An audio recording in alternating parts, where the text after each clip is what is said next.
Good afternoon. Good afternoon. That is a unbelievably warm welcome. It is wonderful to see so many patriots here who carry the torch of freedom forward.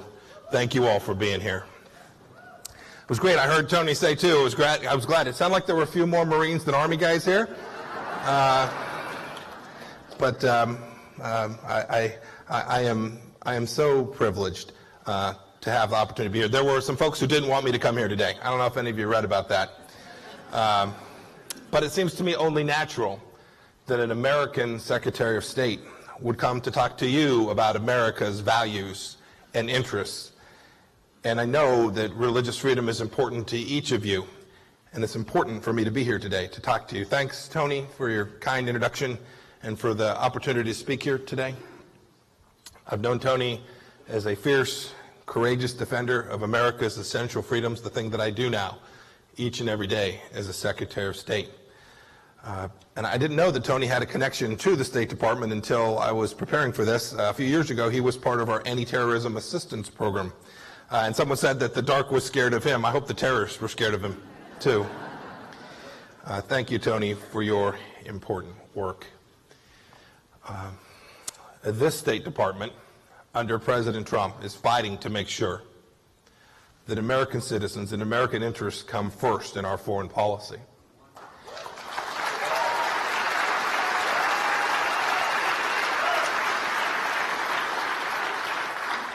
At the very heart of our mission is the preservation of human dignity. And this administration understands an eternal truth, that each person has an essential worth simply because he or she is human and having been created by God. And our Declaration of Independence enshrines that self-evident truth. We all know this, that each of us is endowed by our Creator with inalienable rights to life, liberty, and the pursuit of happiness. Whenever I say that, I'm always reminded when I taught fifth grade Sunday school with my wife, Susan, we were teaching them about faith, but we were talking about religious freedom in America and how we were so blessed to be able to go to that church and worship. And I talked to them and I read that phrase to them, and one of the little fifth grade boys raised his hand and said, "I especially like that pursuit of happiness part." You know, these ideas come from our unwavering belief in the inalienable rights. It's what makes America so exceptional, so free, so prosperous, the greatest nation in the history of the world. Our calling as Americans is to preserve that, to protect it, to keep that ancient spark of wisdom in the laws of our own republic, and to do so as best we can all around the world. President Trump, in a remarkable speech he gave in Warsaw, Poland, said that above all, we value the dignity of every human life, we protect the rights of every person, and we share the hope of every soul to live in freedom. For Americans, that's our birthright, freedom. But for many around the world, it's an aspiration. And each of us can do many things to help fulfill that aspiration. I think that sometimes here in America we take it for granted. Those of us who are believers don't see that in so many places where that simple thing, that belief that we have, is challenged. And I urge each of you never to hide it under a bushel, to understand how important it is that we speak about this. We speak about faith and freedom in a way that is candid and clear and the best of what America has to offer. You know, I came to the State Department, I talked about swagger, and the State Department getting its swagger back. It's been mocked a little bit, indeed, by Kanye West. He had a song or something. I'm pretty unfamiliar with that terrain. But what I meant by that was what I just said. We have this incredible privilege to be citizens of the United States of America, to have the religious freedom, and to build relationships around the world. It allows us to protect human dignity of our own people and advance it where that freedom is under assault.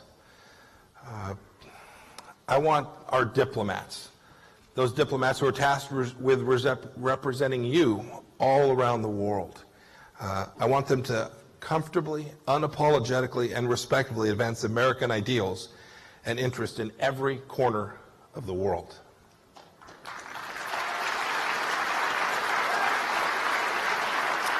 And you should know that because we believe these principles are worth living by, we proudly raise our banner of self-government, freedom, and human dignity all across the world. We'll never accept a diminished role for America on the global stage. We're going to lead from the front.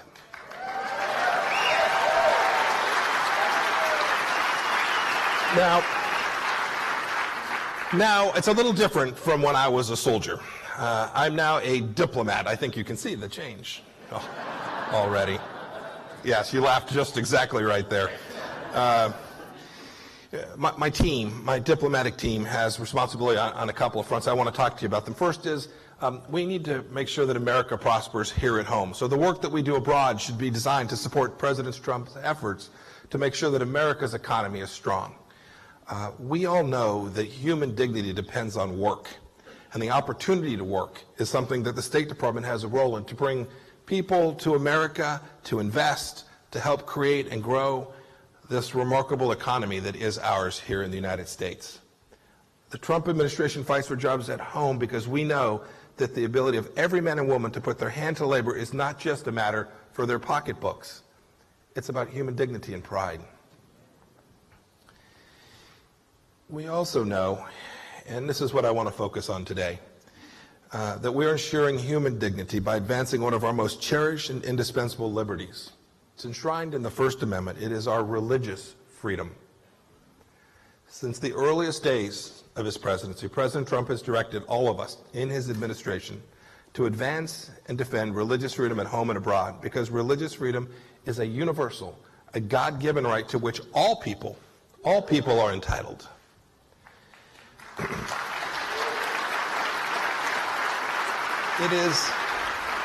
Religious freedom is also an essential building block for all free societies, and our founders knew this.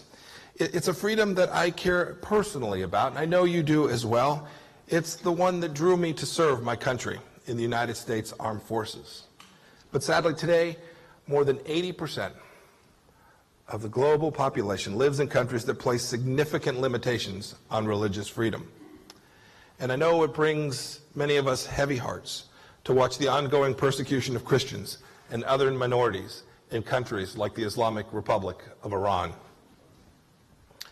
We are fighting for human dignity of the Iranian people by speaking the truth about the oppressive and corrupt regime that controls those people.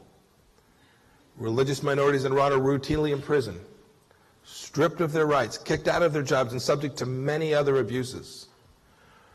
Earlier this year, I'm sure some of you saw this, there was a moving news segment on 20 Iranian Christians who made a dangerous journey outside of Iran to an undisclosed location. After years of gathering in secret, all they wanted was to spend a few days in a place where they could conduct a baptism ceremony without fear of reprisal. And so 20 of them secretly flew to a foreign country and rented a hotel swimming pool for some baptisms. One man said he had waited 10 years since his conversion for this very moment. This is the level of secrecy needed to be a Christian inside of Iran. I could give you many more examples of how Iranian people have been mistreated by a repressive, corrupt, and hypocritical regime for 40 years. As part of a larger persecution of the Sunni minority, last year, one court sentenced 4 Sunnis to 5 years in prison for the crime of jogging. Of all things, a Sufi Muslim man was hanged in June after a sham judicial process. After President Trump withdrew from the flawed deal, he implemented a new strategy to force a change in the Iranian regime's behavior. And part of this strategy is to make sure that the voices inside Iran crying out for accountability, justice, and religious freedom know that the United States stands with them. We stand with the Christians, the Jews, the Sufis, the Muslims, the Zoroastrians, the Baha'i, and all other faith groups in Iran who have had their human dignity violated by this regime. We know the importance of God-given right of all people to worship according to their conscience. You know, another example is in China. Hundreds of thousands and possibly millions of Uyghurs are held against their will in so-called re-education camps, where they're forced to endure severe political indoctrination and other awful abuses. Their religious beliefs are decimated.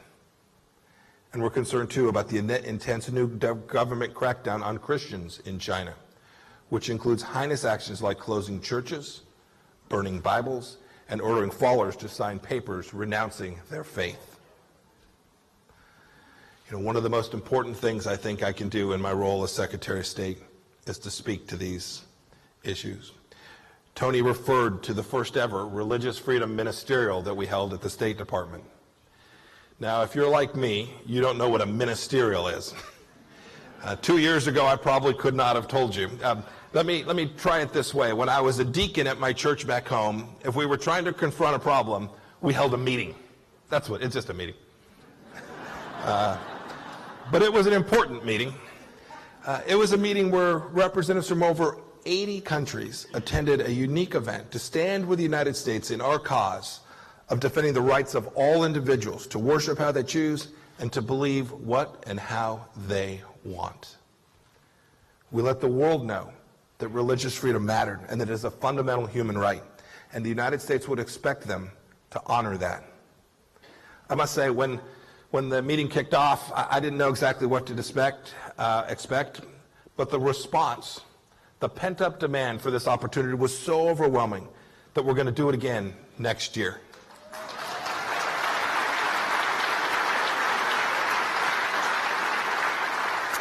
I hope it'll become a tradition that is honored by decades of happening, and I hope to attend the 30th, 40th, and 50th ministerial. We truly do. We envision this becoming a landmark gathering for the world. We didn't just talk. We came up with plans. We helped countries that were challenged to set up institutions where religious freedom would be talked about and discussed, and if they were a little further along, to help them continue to develop that inside their own country. And most of all, we wanted to do this to set an example. It's what the State Department can do best in representing each of you all around the world, making this nation the continued beacon, the beacon that says one's right to worship their God is a fundamental freedom that every human being has, and that America values this and will demand it. We're confident that our progress will continue because the State Department has been a lifelong champion for religious liberty. We're blessed now to be quarterbacked by a good friend of mine, 2 Kansans now, Senator Sam Brownback, leading our religious freedom efforts.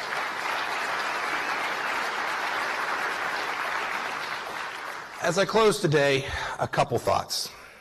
I want to tell you a final quick story about how we're ensuring human dignity by working to bring home Americans that have been unjustly held captive by other nations. Far and away, the greatest highlight to date of my job as Secretary of State was bringing home 3 Americans from captivity in North Korea.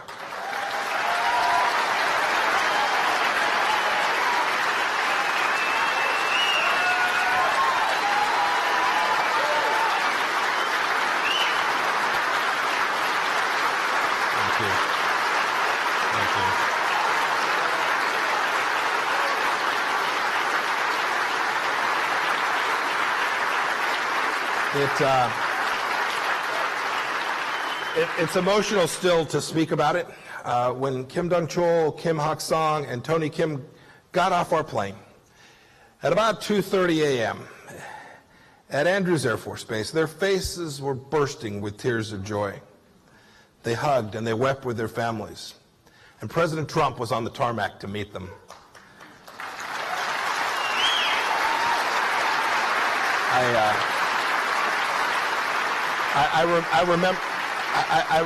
I remember the trip well. I remember my hope and my prayers that we would be able to deliver these people home. And when they arrived at the airport, I was already aboard the plane, and I saw them get out of the vehicle, and they could walk, and they appeared to be in reasonably good health. I wasn't emotionally prepared for the moment, and even now as I speak about it, it reminds me of the greatness of our nation. On that flight, they scribbled out a note, and you can see it if you go back and look at the video. One of the men handed me a little note card. I put it in my vest pocket as they were climbing down the stairway. As I got home that night with Susan, I pulled it out, and on that index card was Psalm 126. And it read as follows: When the Lord brought back the captives to Zion, we were like men who dreamed. Our mouths were filled with laughter, our tongues with songs of joy. Then it was said among the nations, the Lord has done great things for them. The Lord has done great things for us, and we are filled with joy.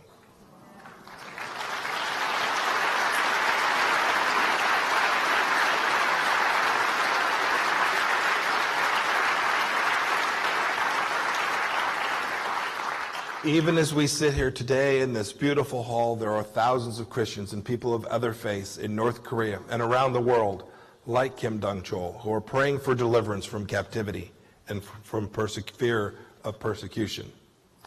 His deliverance gives us hope and energizes our prayers that all those mistreated for their faith around the world will endure and one day be free. His story fuels the Trump administration's commitment to protect human dignity by ensuring that all those with the fire faith in their hearts to be able to exercise their God-given rights. There's another man you've likely heard of, Pastor Brunson.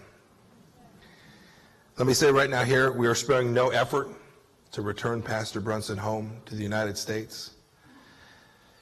The work is important. The work is important. He has been wrongly held, and his proper place is to be able to return here to once again practice his faith in our great nation. Know this, President Trump will never forget about our own, and that is one of the greatest American values of all. On the day Pastor Brunson returns, just like the men I spoke of a bit ago, they also will be able to say that the Lord has done great things for us, and again, our hearts will be filled with joy. Thank you. May God bless you all.